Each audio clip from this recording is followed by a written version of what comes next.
ओम शांति।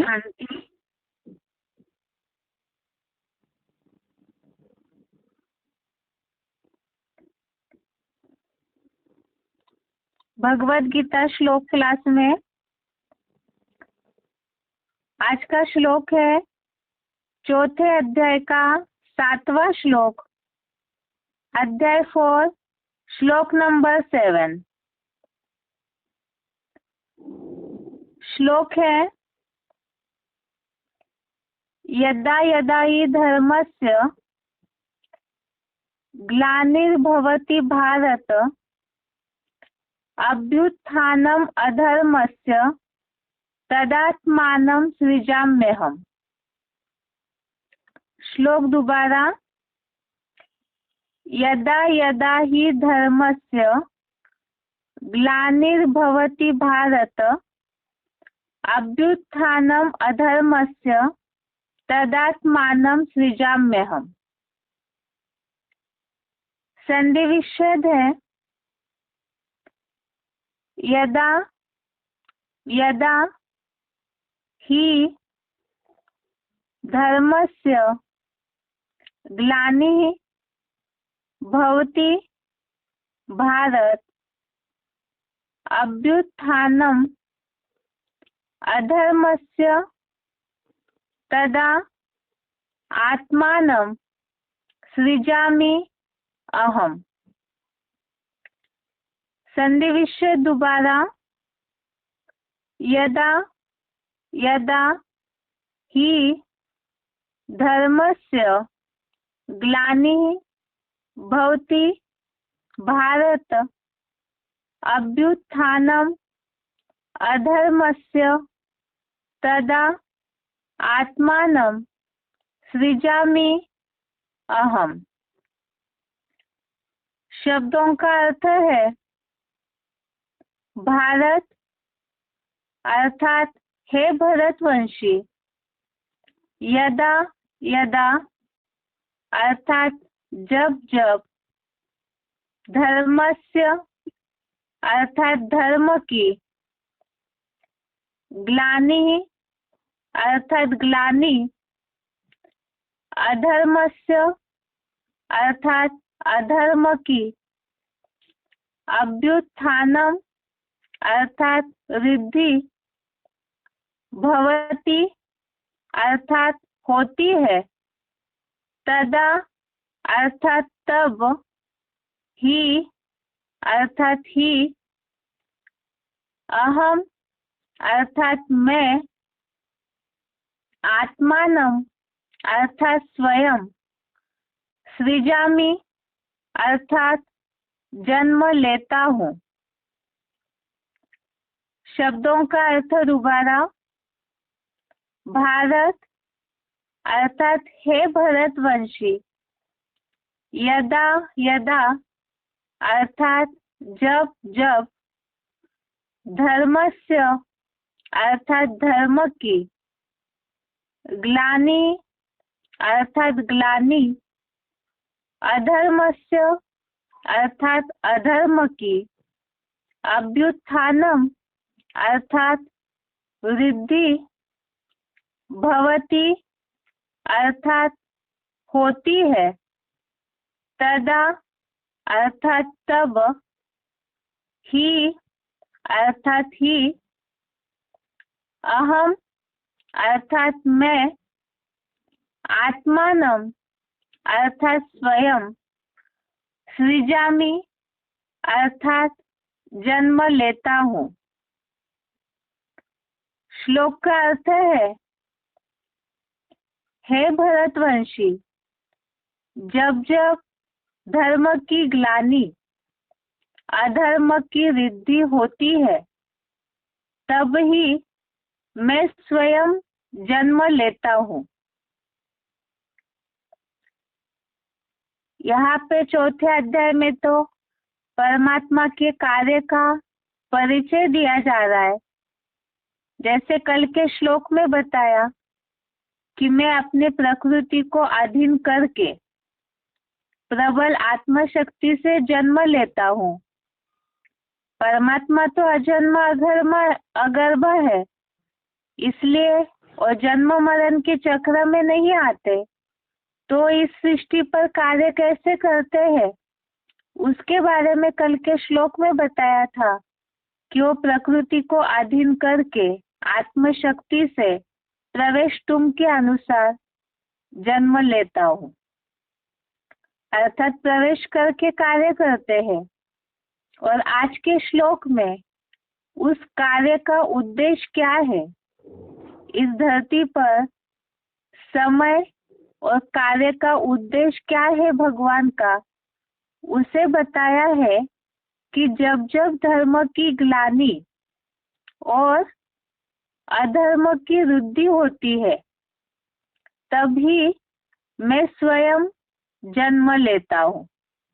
तो यह कार्य की ओर संकेत दिया है, परमात्मा के कार्य की बात बताई कि जब भी धर्म की ग्लानि होती है और अधर्म की वृद्धि बढ़ोतरी होती है तो मैं स्वयं ही जन्म लेता हूँ। अभी यहाँ धर्म की ग्लानि अर्थात क्या, उसके लिए क्लैरिफिकेशन दिया हुआ है। वो क्लैरिफिकेशन वाला अर्थ भी देखते हैं। हे भरतवंशी, जब जब तामसी कलयुगांत होते होते सनातन सद्धर्म की और धर्म पिता की घोर ग्लानि और मन वचन कर्म से हिंसक इस्लाम क्रिश्चियन आदि अधर्म या विधर्म की वृद्धि या नास्तिकता होती है, तब ही गीता में उल्लेखित 18वें अध्याय का 66वां श्लोक, अध्याय 18 श्लोक नंबर 66 में सर्व धर्मान परित्यज्य अनुसार सब विधर्मियों अधर्मियों का मैं स्वयं शिव तामसी बने अर्जुन या आदम हीरो पात्र में प्रत्यक्षता रूपी दिव्य जन्म लेता हूँ। यह सबसे पहले धर्म की ग्लानि का उल्लेख आया है और धर्म ग्लानि के लिए बताया कि तामसी कलयुग के अंत होते होते सनातन धर्म की सद्धर्म की जो सत्य धर्म है, सनातन पुराना धर्म है, तो तामसी कलयुग होने के बाद कलयुग के अंत में इस सनातन सत्य धर्म की और धर्म पिता की भी घोर ग्लानि होती है और अधर्म या विधर्म की बढ़ोतरी के लिए वृद्धि जो होती है उसके लिए बताया कि मन वचन कर्म से हिंसा करने वाले ऐसे जो अधर्म है या विपरीत धर्म है, जिनमें धारणा ही नहीं रहती है या विपरीत धारणाएं हैं, उनकी वृद्धि होती है या तो उनमें नास्तिकता आ जाती है। ऐसे जो नास्तिकता फैली हुई है, ऐसे समय में ही परमात्मा सर्वधर्मान परित्यज्य अनुसार, तो गीता में इस बात का जो उल्लेख है सर्वधर्मों को त्यागने की बात, जो रेफरेंस के लिए नीचे श्लोक लिखा हुआ है, सर्वधर्मान परित्यज्य मामेकम शरणं व्रज अहम त्वा सर्व पापेभ्यो मोक्षयिष्यामि मा शुचः। इसमें भावार्थ में बात बताई है, सब धर्मों की, यहाँ धर्म ग्लानि की बात तब आती है या विधर्म की बढ़ोतरी की जो बात का उल्लेख आया हुआ है, और सारे धर्मों की ग्लानि, सनातन धर्म की ग्लानि की जो बात बताई है वो ऐसे समय में ही होती है जब बहुत सारे धर्मों की वृद्धि हुई है। और इसी के लिए भगवत गीता में दूसरा प्रूफ के लिए श्लोक है कि सारे धर्मों को त्यागने के लिए भगवान ने बताया कि जब इन सारे ही विपरीत धर्मों को त्यागेंगे, सब हिंदू मुसलमान आदि धर्मों को पूरा ही त्याग कर मुझ अल्लाह अव्वल दिन माने गए एक शिव बाबा की शरण में आ जा, तो मैं तुझे सब पापों से मुक्त कर दूंगा। अर्थात ये दूसरा प्रूफ है कि कलयुग के अंत में इतने ढेर धर्म हो जाते हैं सृष्टि पर कि जब तक उन सारे धर्मों का परित्याग नहीं करते हैं, तब तक जो पाप मुक्ति की अवस्था, पापों से मुक्ति होनी चाहिए, वो नहीं हो सकती है। और इसी के लिए बताया कि सर्वधर्मन परित्यज्य अनुसार सब विधर्मियों अधर्मियों का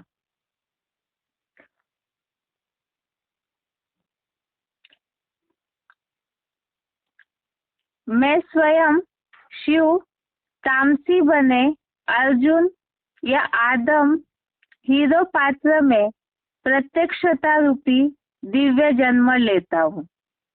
तो यहाँ तो इन सारे ही धर्म जो बढ़े हुए हैं, अधर्म या विधर्म, उनका नाश करने के लिए ही भगवान को इस सृष्टि पर अवतरित होना होता है।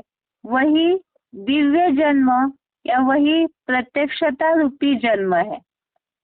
और ये धर्म की ग्लानि होती है, इसका उल्लेख केवल भगवत गीता में ही नहीं है, बल्कि नीचे नोट के रूप में श्लोक में जहाँ ग्लानि शब्द लिखा हुआ है, वहां पर एक निशानी बनाई हुई है डॉट की, और उसका क्लैरिफिकेशन नीचे लिखा हुआ है। एक तो कलयुगांत वहां भी डॉट बना हुआ है, और ग्लानि वहां भी डॉट बना हुआ है। उसका स्पष्टीकरण नीचे दिया हुआ है। जैन धर्म के अंतिम आर्य में और वैदिक सृष्टि प्रक्रिया के अनुसार पापी कलयुग अंत में ही सद्धर्म और धर्म पिता आदिदेव या आदम की संपूर्ण ग्लानि होती है। यहाँ जो धर्म पिता आदिदेव या आदम की संपूर्ण ग्लानि होती है, और इस श्लोक में भी ये बात बताई है कि धर्म की और धर्म पिता की ग्लानि होती है। और परमात्मा का जो कार्य है, प्रवेश करके परमात्मा दिव्य जन्म लेते हैं, और जो कार्य करते हैं उस कार्य को नहीं पहचानते हैं, और तभी जाकर सद्धर्म की और धर्म पिता की ग्लानि करते हैं। इसके लिए भी भगवत गीता में श्लोक सभी जानते हैं, क्योंकि ये सब बहुत प्रसिद्ध श्लोक है। भगवत गीता में एक उल्लेख आया हुआ है कि साधारण तन में आए हुए उस हीरो पाठधारी को परमात्मा जिस साधारण तन में प्रवेश करके कार्य करते हैं, उसे न पहचानने के कारण कलयुग अंत की जो सृष्टि है वो उनके कार्य की ग्लानि करती है।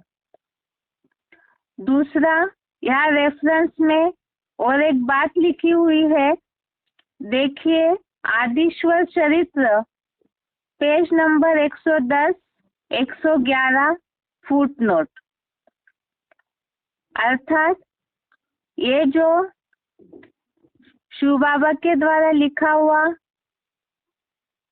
आदिश्वर चरित्र नाम का किताब है, शोध ग्रंथ है, उसमें इन बातों का उल्लेख आया हुआ है कि कलयुग के अंत में किस तरह से सृष्टि की हालत होती है और ग्लानि भी होती है। इसे अगर देखना है तो YouTube में AIVV के YouTube में आदिश्वर चरित्र डाला हुआ है, उसे देख सकते हैं। तो ये श्लोक खास प्रूफ के हिसाब से है। वैसे तो दुनिया में सभी श्लोक को अच्छी तरह से जानते हैं, लेकिन दुनिया में जो गीता पाठी है या सर्वसामान्य जनता है, वो इस हिसाब से लेते हैं कि द्वापर युग में जो महाभारत युद्ध हुआ है, उस समय भगवान ने जो अर्जुन को गीता ज्ञान सुनाया, कौरवों की जो हालत थी कर्मों की, तो उसके कारण ये श्लोक बोला हुआ है। जबकि द्वापर युग में तो सारे धर्म होते नहीं है, इसलिए यहाँ स्पष्ट ये बात क्लैरिफिकेशन में जो लिखी हुई है कलयुग के अंत में। और दूसरी बात, भगवत गीता में ही इस बात का प्रूफ है, सर्वधर्मान परित्यज्य। ये बात तभी हो सकती है जब सारे ही धर्म इस सृष्टि रूपी रंगमंच पर उपस्थित हो, सारे धर्म उपस्थित हो और उनमें इतनी मिक्सचरिटी हो जाती है कि कौन सी सच्चाई है और मूल सच्चाई लोप हो जाती है। और ऐसे समय में ही भगवान को ये बात बोलनी पड़ती है, सर्वधर्मों का परित्याग करके मेरी शरण में आएंगे तो ही पापों से मुक्त होंगे। और ऐसे समय में ही, इस कलयुग के अंत में ही, भगवान जब धर्म की ग्लानि होती है तो स्वयं ही इस सृष्टि पर दिव्य जन्म लेते हैं। ये श्लोक का अर्थ है, एक बार इसका उच्चारण सुनते हैं, उसके बाद सिलेक्टेड पॉइंट।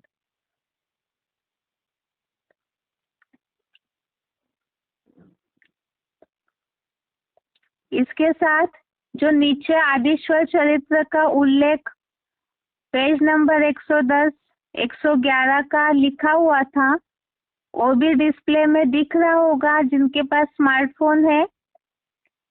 एक बार इसका उल्लेख भी पढ़ लेते हैं। महाभारत वन पर्व में इसका उल्लेख धर्म की ग्लानि या जो कलयुग की स्थिति है उसका उल्लेख लिखा हुआ है। लोकानां मनुज व्याघ्र प्रलयम तम विदुर्बुधा अल्पा वशिष्ठे तु तदा युगान्ते भरतर्षभ सहस्रान्ते नरः सर्वे प्रायशो नृतवादिनः। और कलयुग का ये हमने बेसिक कोर्स में भी देखा है ये उल्लेख को। कलयुग की जो स्थिति है उसके बारे में भी महाभारत वन पर्व में उल्लेख आया है। सहस्रमेकं वर्षाणां ततः कलियुगं स्मृतं तस्य वर्षशतं संधि संध्याश्च ततः परम् संधि संध्या क्षयोस्तुल्यं प्रमाणमुपधारय। तो इसमें जो कलयुग का उल्लेख आया हुआ है, जो हरिवंश पुराण का भी हमने उल्लेख देखा था कि क्रूर कलयुग जो है अपनी 200 वर्षों की संध्या के साथ, इस तरह जो उल्लेख आया हुआ है, तो यहाँ भी कलयुग के वर्षों का उल्लेख दिया हुआ है। हरिवंश पुराण का उल्लेख भी नीचे दिया हुआ है। तथा वर्ष सहस्रम तु वर्षाणां द्वेषते तथा संध्या सह संख्यातम क्रूरम कलियुगम स्मृतम। तो ये सब उल्लेख तो इसलिए दिए हुए हैं क्योंकि कलयुग के अंत में ही जिस तरह से दुनिया की हालत होती है, तो उन सब का उल्लेख भी अलग अलग ग्रंथों में भी आया हुआ है। ये श्लोक का अर्थ है। इसके बाद उच्चारण देखते हैं।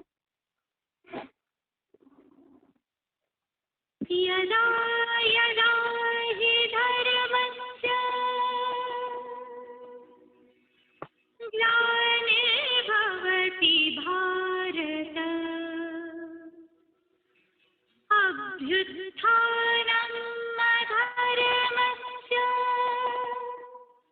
तदात्मानं सृजाम्यहम्। हे भरतवंशी, जब जब तामसी कलियुगांत होते होते सनातन सद्धर्म की और धर्म पिता की घोर ग्लानि और मन वचन कर्म से हिंसक इस्लाम क्रिश्चियन आदि अधर्म या विधर्म की वृद्धि या नास्तिकवाद होता है। तब ही गीता के 18वें अध्याय के 66वें श्लोक में सर्व धर्मान परित्यज्य अनुसार सब विधर्मियों अधर्मियों का मैं शिव तामसी बने अर्जुन आदम हीरो पात्र में प्रत्यक्षता रूपी दिव्य जन्म लेता हूँ। जैन धर्म के अंतिम आर्य में और वैदिक सृष्टि प्रक्रिया के अनुसार पापी कलयुग अंत में ही सद धर्म और धर्म पिता आदिदेव आदम की संपूर्ण ग्लानि होती है। देखिए आदिश्वर चरित्र पृष्ठ 110 और 111 फुटनोट यूट्यूब AIVV में।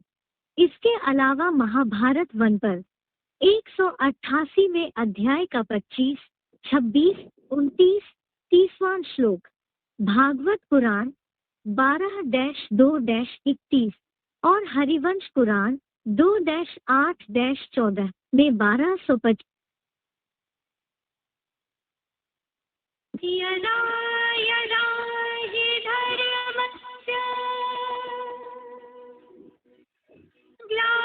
ग्लानिर्भवति भारत अभ्युत्थानम् अधर्मस्य तदात्मानं सृजाम्यहम्।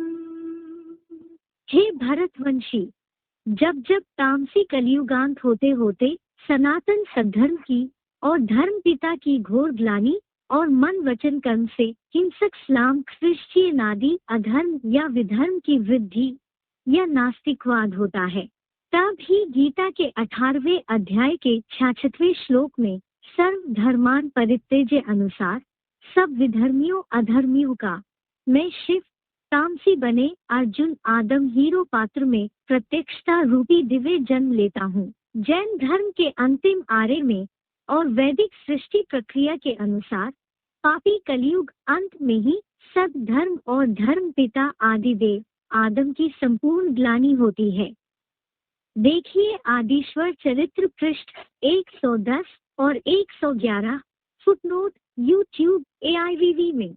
इसके अलावा महाभारत वन पर 188वें अध्याय का 25, 26, 29, 30वां श्लोक, भागवत पुराण 12-2-31 और हरिवंश पुराण 2-8-14 में 1225।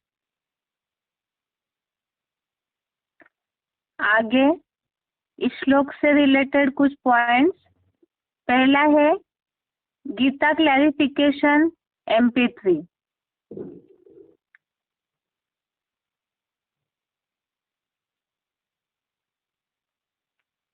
यदा यदा हि धर्मस्य ग्लानिर्भवति भारत। अर्जुन से भगवान ने भी बात बताई कि हे अर्जुन, जब जब धर्म की इस दुनिया में ग्लानि हो जाती है, सिर्फ एक धर्म की बात नहीं, जो भी धर्म संस्थापक आए और उन्होंने जो भी धर्म फैलाए हैं, वो सारे धर्म तामसी स्टेज में पहुंच जाते और पुराने हो जाते, जराजीर्ण हो जाते, उनकी ग्लानि हो जाती है। जब सब धर्मों की ग्लानि हो जाती है, तब अधर्म को नष्ट करने के लिए और धर्म का उत्थान करने के लिए मैं इस सृष्टि पर प्रत्यक्ष होता हूँ।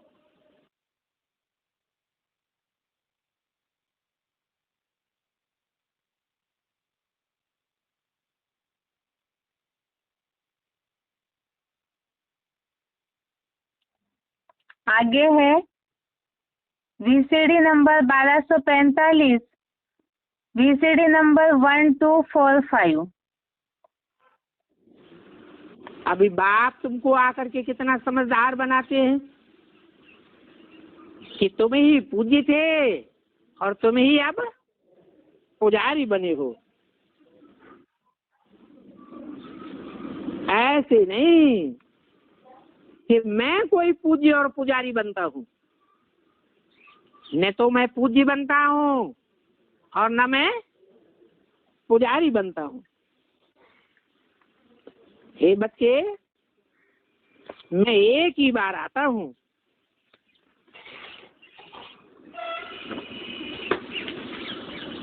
बार बार नहीं आता हूँ। जो गीता में लिख दिया है, संभवामि युगे युगे, हर युग में आता हूँ।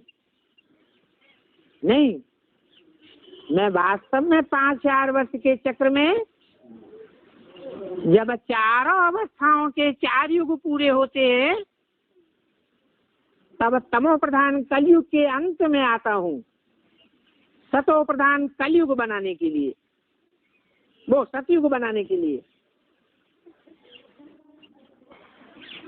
बाकी जो संभवामि युगे युगे लिख दिया है, वो शास्त्रों में कहाँ की यादगार है? संगम युग की यादगार है। संगम युग में जब मैं आता हूँ तो 4 वर्ण की मनुष्य आत्माओं की शूटिंग कराता हूँ। देवता वर्ण की पूरी शूटिंग होती है तो एक अवतार, क्षत्रिय वर्ण की शूटिंग होती है तो दूसरा अवतार, फिर द्वापर युग की शूटिंग पूरी होती है, कृष्ण के रूप में अवतार दिखाई दिया है, फिर कलयुग की शूटिंग पूरी होती है तो कलंकीधर अवतार दिखाई दिया। वास्तव में मैं 4 अवतार नहीं लेता हूँ, मैं तो एक ही बार आता हूँ।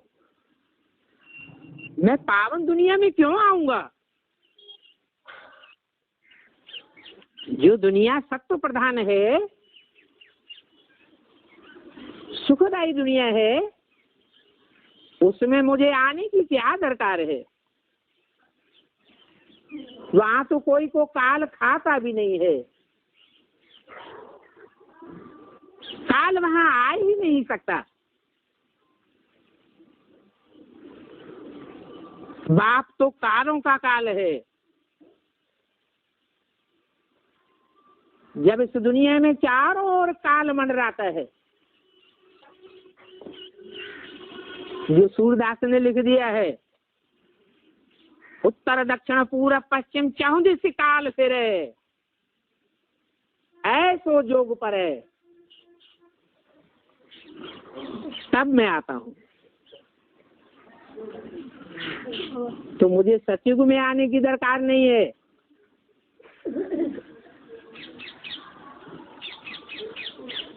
सतयुग में आऊं तो मैं त्रेता की स्थापना करूंगा क्या? द्वापर में आऊं तो क्या कलयुग की स्थापना करूंगा क्या? मैं तो आता ही हूं कलयुग के अंत में, तामसी दुनिया को सत्व प्रधान दुनिया बनाने के लिए।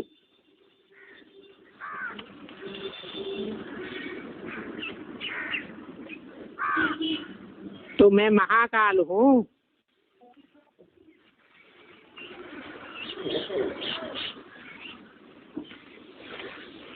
सतयुग में तो काल आता ही नहीं है, स्वेच्छा से शरीर छोड़ते हैं।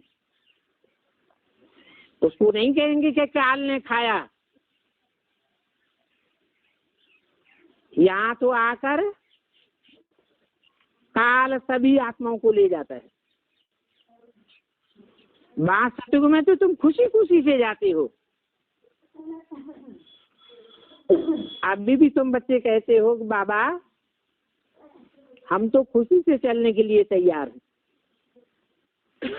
हम आपके साथ खुशी खुशी चलेंगे। तब तो आपको बुलाया है, आपको इस पतित दुनिया से हमको पावन दुनिया में ले चलने के लिए बुलाया है। ये बातें घड़ी घड़ी मत भूल जाओ। परंतु तुम्हारे सामने घड़ी घड़ी माया दुश्मन आ जाता है। क्या करता है? तुमको ये बातें भुला देता है, घड़ी घड़ी माया भुला देती है। इसलिए रोज रोज बाप को वही वही बातें समझानी पड़ती है। अगर रोज सुजाग न करे तो माया तुम्हारा बहुत नुकसान कर देगी। मैं सर्वशक्तिवान हूँ तो माया भी शक्तिवान है।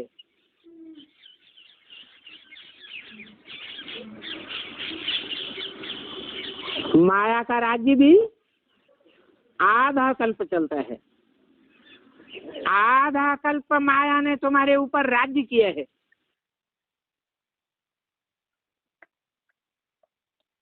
आगे का general selected point number 18, general selected point number 18। Shiv तो सिर्फ कलयुग के अंत में एक ही बार आकर के जन्म लेता है। एक ही बार जन्म लेकर के एक बार में ही कलयुगी पाप की दुनिया, झूठ की दुनिया को पलट करके पुण्य आत्माओं देवताओं की दुनिया, सचखंड सतयुग स्थापन करके जाता है। तो मनुष्य गुरुओं ने तो बुद्धि को घोटाले में डाल दिया। उन्होंने उल्टी पढ़ाई पढ़ा दी। सतयुग में भगवान आता है हिरण्यकश्यप को मारने के लिए। अरे वहां तो 16 तरह संपूर्ण सतयुग होता है। सत्य ही सत्य होता है। वहां क्यों आएगा? त्रेता में राम के रूप में आया। अरे राम का राज्य में कितना गायन था, कितना अच्छा था, सुख ही सुख था। राम राज्य में कोई दुखी नहीं था। वहां रावण कहाँ से आ गया? द्वापर युग में कृष्ण के रूप में भगवान कैसे आ गया? वो भी द्वापर के अंत में आकर के क्या कलयुग स्थापन करने के लिए आया? महाभारत युद्ध कराया और कैसे कलयुग स्थापन हो गया? अरे भगवान के आने का फायदा क्या हुआ? नहीं, ये सब वितंडावाद है। भगवान सिर्फ आता है कलयुग के अंत, जब दुनिया बिल्कुल बदतर हो जाती है, काम क्रोध लोभ मोह अहंकार बहुत बढ़ जाते हैं, तब भगवान इस सृष्टि पर आता है। किसी के कंट्रोल के बस की बात नहीं है। चाहे इब्राहिम, बुद्ध, क्राइस्ट, गुरु नानक, विवेकानंद, गांधी जी, कोई भी आए हो, सब पतन के गर्त में चले गए और दुनिया भी पतन के गर्त में चली जाती है। उनका बस नहीं चलता। तब अंत में भगवान आकर के इस सृष्टि का उत्थान करने के लिए ब्राह्मणों की रचना करता है ब्रह्मा मुख से। और वो ब्राह्मणों में जो सूर्यवंशी ब्राह्मण है वो परमात्मा बाप के पक्के पक्के सच्चे साथी बनते हैं।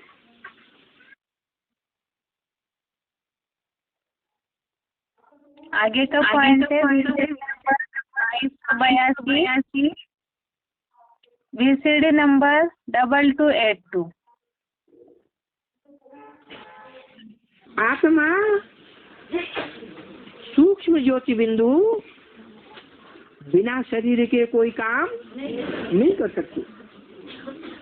इसलिए हर आत्मा को माता के पेट में जो देह तैयार होती है उस देह रूपी मूर्ति में प्रवेश करना पड़ता है। ऐसे ही जो आत्माओं का बाप है वो भी बिना शरीर के कुछ भी नहीं कर सकता। वो बाप जन्म मरण के चक्र से न्यारा है। मनुष्य आत्माएं जन्म मरण के चक्र में आते हैं। भगवान कभी जन्म मरण के चक्र में नहीं आता, इसलिए वो त्रिकालदर्शी है। भूत भविष्य वर्तमान तीनों कालों को जानता है, परंतु जानते हुए भी वो दूसरों का अपना परिचय नहीं दे सकता। कब तक? जब तक शरीर में प्रवेश न करे। गर्भ से तो जन्म लेता नहीं। तो जैसे भूत प्रेत कोई में प्रवेश कर जाते हैं, ऐसे ही वो परम पिता शिव भी प्रवेश करने योग्य है। और वो सर्व में नहीं प्रवेश करता, क्योंकि अगर सब में प्रवेश करेगा सर्वव्यापी हो जाएगा तो अनेकों को याद करना पड़ेगा या एक को याद करना पड़े? अनेकों को याद करेंगे तो दुर्गति होगी या सदगति होगी? दुर्गति हो जाएगी। इसलिए वो एक ही मुकर्रर रथ में आता है। कौन से मुकर्रर रथ में आता है? उसी मुकर्रर रथ में आता है जो इस सृष्टि रूपी रंगमंच पर जन्म जन्मांतर सदैव सच्चाई का पाठ बजाता है। झूठी दुनिया से लड़ता है, झूठ मनुष्य मात्र से लड़ाई लड़ता है। भले सारी दुनिया झूठ एक तरफ हो जाए तो भी वो लड़ता ही रहता है, हार नहीं मानता। ऐसे एक मुकर्रर रथ में प्रवेश करता है। उसकी हिस्ट्री है,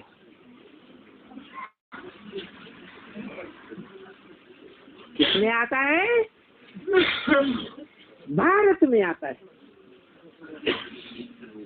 भा माने ज्ञान की रोशनी, रथ माने लगा रहने वाला। किसमें आता है? जो जन्म जन्मांतर ज्ञान की रोशनी में ही लगा रहता है।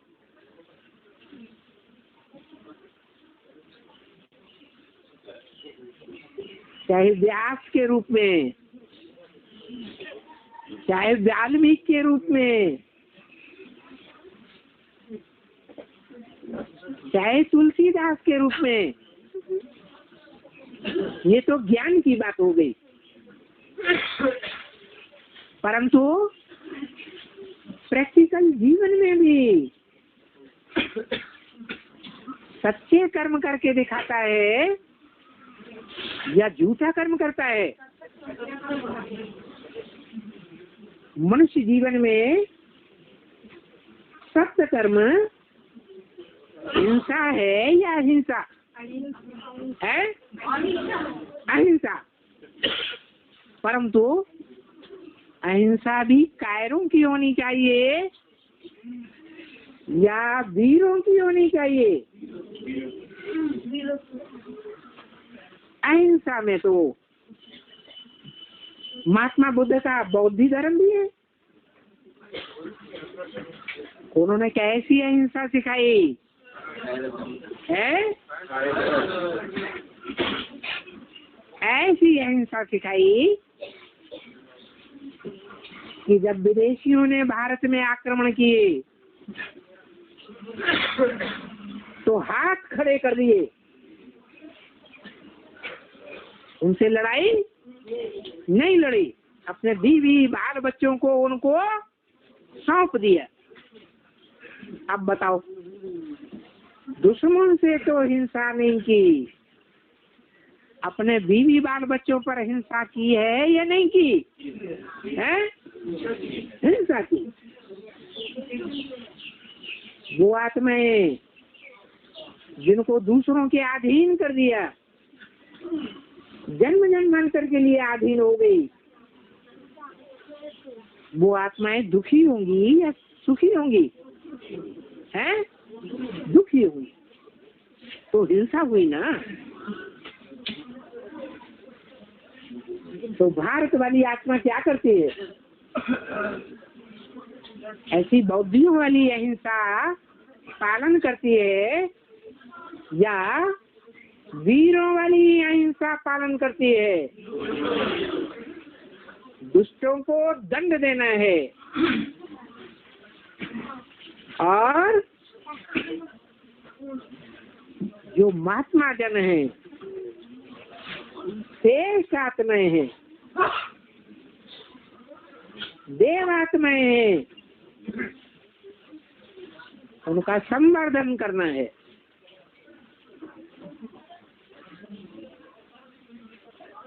तो राणा प्रताप ने क्या किया? हिंसक युद्ध किया या नहीं किया? हिंसक युद्ध किया। किस लिए किया? भाव क्या था? भाव प्रधान विश्व रचि राखा। उस भाव में रहकर जो जैसा करे सो तस फल चाखा। हिंसा की या नहीं हिंसा की है? राणा प्रताप ने हिंसा की या नहीं की है? नहीं की। क्यों? मारकाट नहीं बचाई। हाँ, क्योंकि दुष्टों का दमन करना वेद के बाप का काम है। जो आत्माओं का बाप है, गीता में क्या बोला?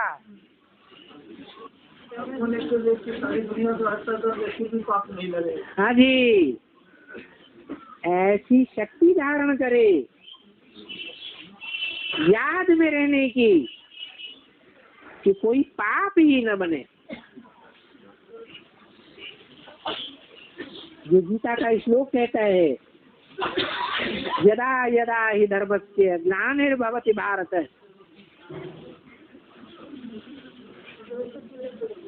धर्म का उत्थान करने के लिए, अधर्म का विनाश करने के लिए, धर्मावलंबियों को ऊंचा उठाने के लिए और अधर्मियों को नाश करने के लिए मैं आता हूँ। तो आत्माओं के बाप का ये काम है, तो बच्चों का क्या काम होना चाहिए? है? जो बाप का काम तो बच्चों का काम। अभी के पॉइंट में जैसे शिव बाबा ने बताया, ये पॉइंट कल के श्लोक के लिए भी लागू हो रहा है। आत्मा शक्ति से प्रवेश करते हैं तो सुप्रीम सोल जिस मुकर्रर तन में प्रवेश करते हैं, तो मुकर्रर तनधारी मुख्य कार्य यही करते हैं, अधर्मियों का विनाश। आगे का पॉइंट है VCD नंबर 1830, VCD नंबर 1830। कैसे बनते हैं?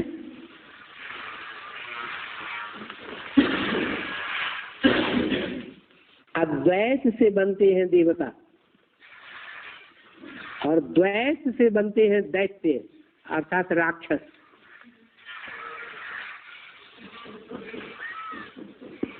अद्वैत माने एक, दूसरा कोई नहीं।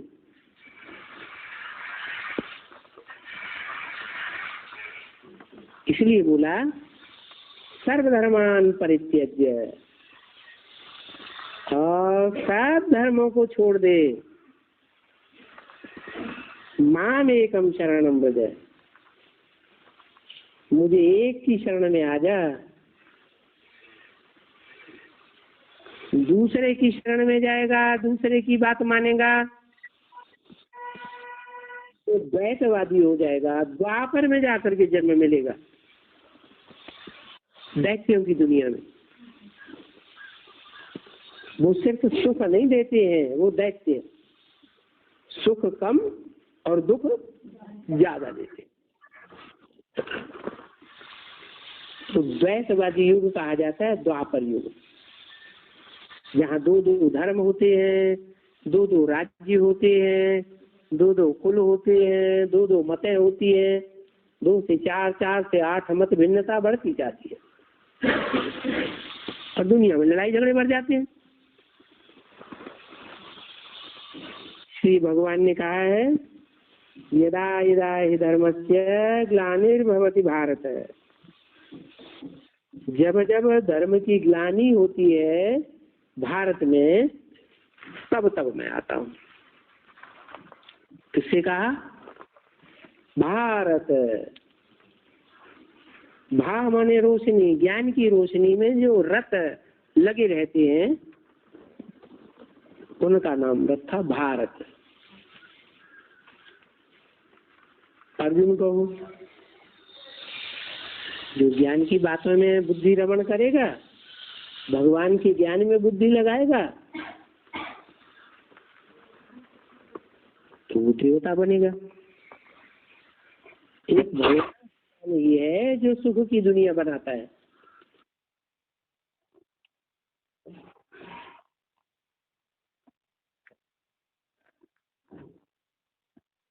आगे मुरलियों में भी श्लोक से रिलेटेड कुछ पॉइंट्स हैं। मुरली तारीख 14 अप्रैल 1967, मुरली डेट 14 अप्रैल 1967। जब दुर्गति पूरी अर्थात मेरी निंदा पूरी होने का समय होता है तो मैं आता हूँ। जब दुर्गति पूरी अर्थात मेरी निंदा पूरी होने का समय होता है तो मैं आता हूँ। अगला पॉइंट है मुरली तारीख 2 मई 1985, मुरली डेट 2 मई 1985। भारत में जितनी भगवान की निंदा करते हैं उतना और कोई खंड में नहीं करते। बाप कहते हैं मैं आता भी भारत खंड में हूँ, भारत को ही आकर ऊंच बनाता हूँ। पॉइंट दोबारा, मुरली तारीख 2 मई 1985। भारत में जितनी भगवान की निंदा करते हैं उतना और कोई खंड में नहीं करते। बाप कहते हैं मैं आता भी भारत खंड में हूँ, भारत को ही आकर ऊंच बनाता हूँ। आगे का पॉइंट, मुरली तारीख 11 जनवरी 1972, मुरली डेट 11 जनवरी 1972।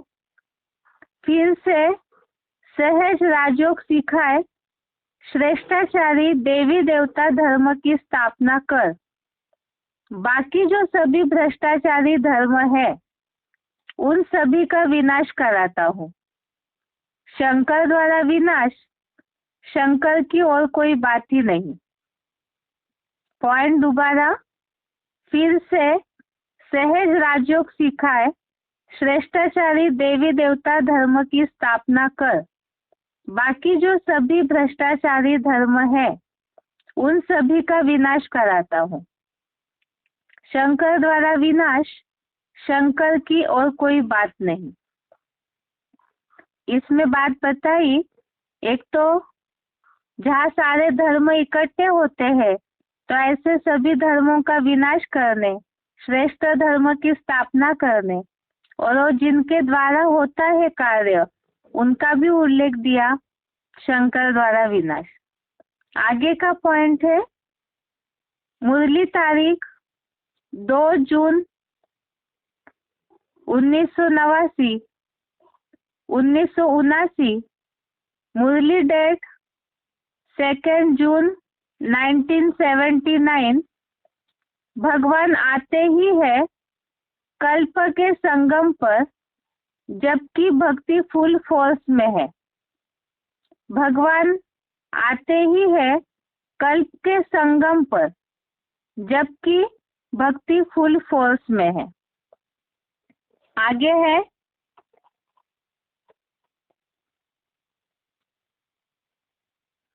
आगे का पॉइंट, मुरली तारीख 29 नवंबर 1988, मुरली तारीख 29 नवंबर 1988। फिर से आकर गीता का ज्ञान सुनाओ, क्योंकि पाप बहुत बढ़ गए।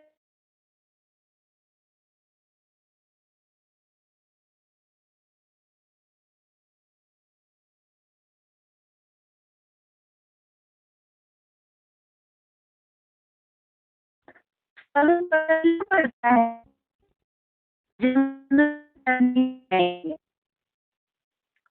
दोबारा, 1988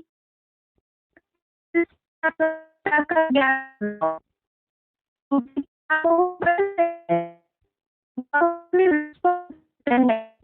हाँ आप दुखी करता है,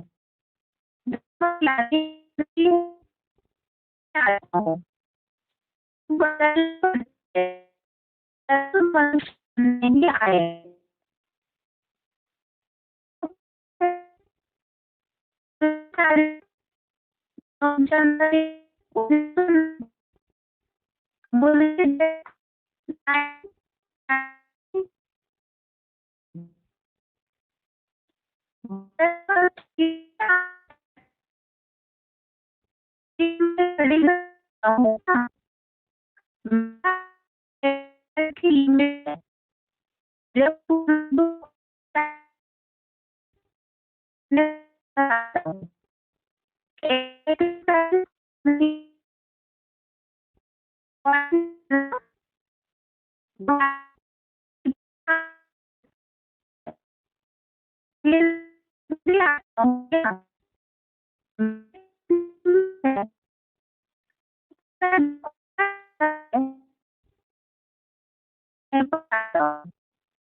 शिव बाबा जो ज्ञान का सागर है, उसने ही स्वयं आकर के कहा है, मैं तुम बच्चों को राजयोग सिखलाने कल्प कल्प एक ही बार आता हूँ, मेरा और कोई अवतार होता नहीं है। पॉइंट दोबारा, शिव बाबा जो ज्ञान का सागर है, उसने ही स्वयं आकर के कहा है, मैं तुम बच्चों को राजयोग सिखलाने कल्प कल्प एक ही बार आता हूँ, मेरा और कोई अवतार होता नहीं है। ये आज का श्लोक हो गया। अभी आगे बेसिक कोर्स। बेसिक कोर्स में बात चल रही थी सर्व आत्माओं का पिता एक है। इसमें कल देख रहे थे हम भगवान के अस्तित्व के बारे में, भगवान की उपस्थिति के बारे में। दुनिया में बहुत सारी अलग अलग मान्यताएं हैं। तो टॉपिक चल रहा था, क्या भगवान अनेक बार, तो जब वो अलग अलग नाम रूप, भले ही उनके नाम अलग अलग हो, जिस कर्तव्य के लिए कलयुग के अंत में भगवान सृष्टि पर आते हैं, उनके कार्य के आधार से भले नाम अलग हो सकते हैं, लेकिन रूप तो एक ही होगा, पर्सनालिटी तो एक ही होगी। क्योंकि शास्त्रों में अलग अलग जो नाम भगवान के प्रसिद्ध है, वो भगवान के कार्य के आधार पर नाम पड़े हैं, परंतु भगवान का मूल नाम जो है वो तो एक ही होगा ना। यहाँ बात मूल ये समझने की है कि ये जो वैरायटी मान्यता फैली है अज्ञानता के कारण, भगवान के अनेक अवतार है, तो ये सोच लिया कि अनेक पर्सनालिटी, अनेक व्यक्तित्वों के द्वारा भगवान कार्य करते होंगे, लेकिन भगवान तो एक ही है। गॉड इज ट्रूथ कहा जाता है, तो एक भगवान होगा, गॉड इज वन होगा। तो ये जो अलग अलग वैरायटी प्रकार की मान्यताएं है, उसकी सच्चाई मनुष्य समझ नहीं पाए। जैसे जैसे कर्तव्य किए समय अनुसार, तो उस अनुसार भले भगवान के नाम पड़ गए कार्य के आधार से, लेकिन भगवान का मूल नाम एक ही होगा और एक ही रूप अर्थात एक ही व्यक्तित्व, एक ही पर्सनालिटी होगी। इस बात को मनुष्य समझ ही नहीं पाए और न समझ पाने के कारण इतनी अज्ञानता फैली हुई है। अब प्रश्न यह है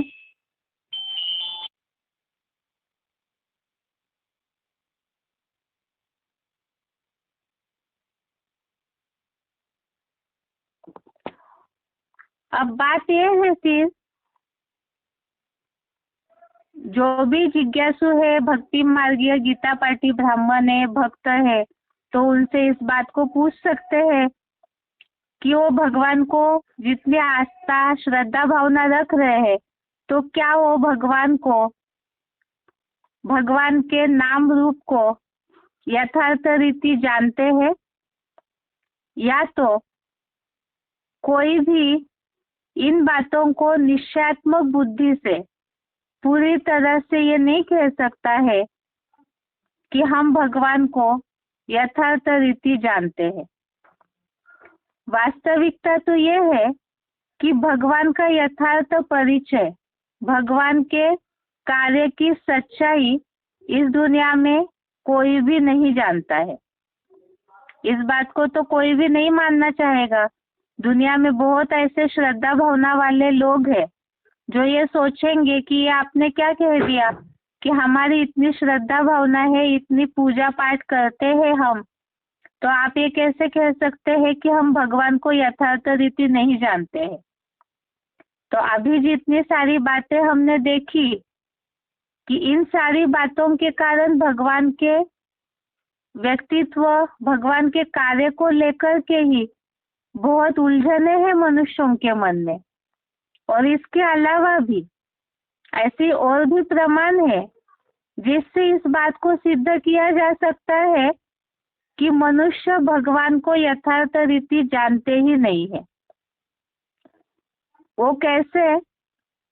तो भगवान से जो मनुष्यों का संबंध है, उस संबंध से भगवान की याद, भगवान के प्रति जो भावना है, उसको लेकर के ही देखा जाएगा कि भगवान के प्रति आस्था भले हो मनुष्यों की, लेकिन वो आस्था भटक रही है, स्थिर नहीं है। भगवान को याद करने का तरीका लोगों का सही नहीं है। इन सब बातों को कि भगवान को मनुष्य यथार्थ रीति नहीं जानते हैं और न जानने के कारण ही जो प्राप्ति की अनुभूति है वो नहीं कर पाते हैं, इन सब बातों को अगले क्लास में देखते हैं। आज के लिए गीता क्लास यहाँ तक ही। ओम शांति।